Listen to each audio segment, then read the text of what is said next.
If you are a subscriber to the channel, you know that I don't have a Patreon. I don't want a Patreon, but what really helps the channel move forward is if you do slap a like on it. Well, good day everybody. Welcome back to the High Desert Garden. Today, I just want to show you guys a quick update on propagating dragon fruit. So you've seen me in the past propagate dragon fruit by simply placing it in some soil medium. Today, I'm going to show you how I did it a little bit differently by essentially just throwing it in a vase of water.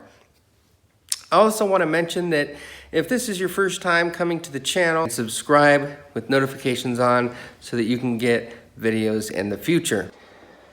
Okay, so here is the larger dragon fruit that I showed you guys in the last dragon fruit video. And I didn't get it tied up in time. My plan is to repot this dragon fruit and get it an actual dragon fruit trellis. Now what happened is the long piece that had grown off the end, just under its own weight and stress, had broken off. And I found that that would be a perfect opportunity to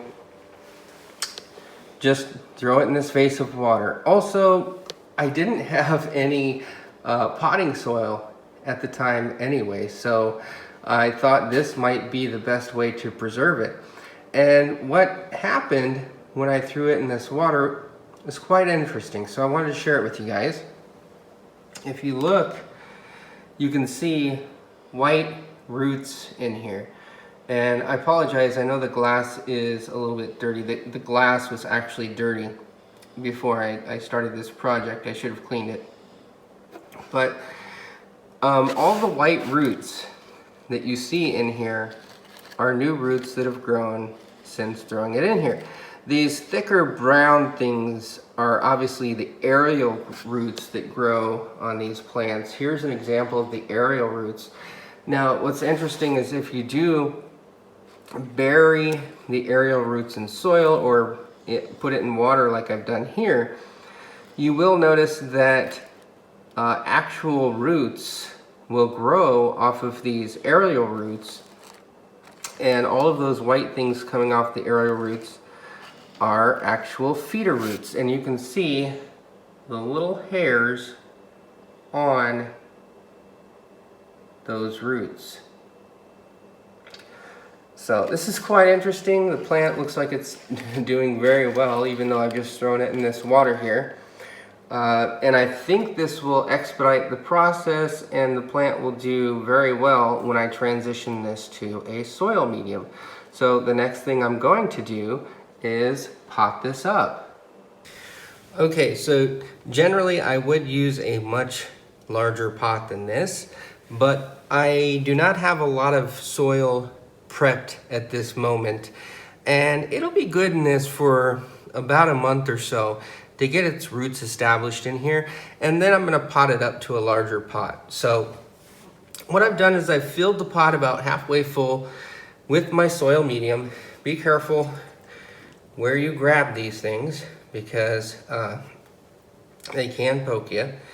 I'm just going to set the dragon fruit in here, and I'm going to pile some soil up around it.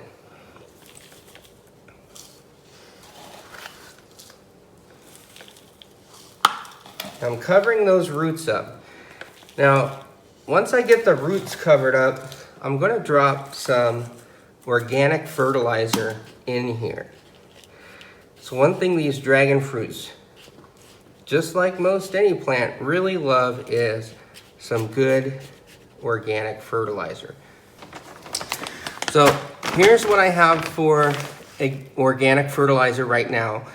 I really needed something in a hurry, and I got this from my local big box store.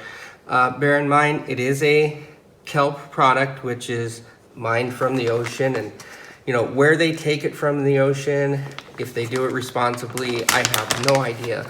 But one thing that I do know is that your plants really do like this fertilizer.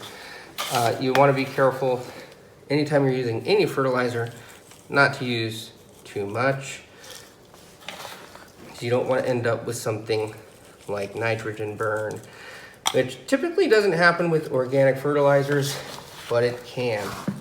Now, I'm just using my standard potting mix here. If you haven't seen the video on how I am formulating my potting mix, I will put a card or a link to that video here. Next step is to just water it in. Now, you might be wondering why I'm using my all-purpose, just generic potting mix for a cactus. And to answer that question is, my potting mix that I use has a lot of drainage. It is a very light potting mix. It does retain moisture pretty well, but that moisture can escape pretty quickly because of the amount of drainage. Also, this is not your typical cactus. This is a forest cactus. They like water. With that in mind, they do like good drainage. You can add things like lava rocks and sand to the soil. That certainly will not hurt, but it is not a requirement to be able to grow a dragon fruit plant. In fact, I have noticed that these plants really do appreciate fertilizer and a lot of water. And with that, my plants have been growing very well, as you've seen.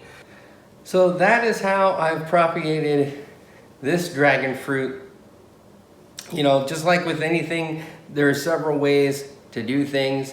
So I hope you guys have enjoyed the video. And as always, I want to encourage you to grow organic, eat organic, so you can be organic.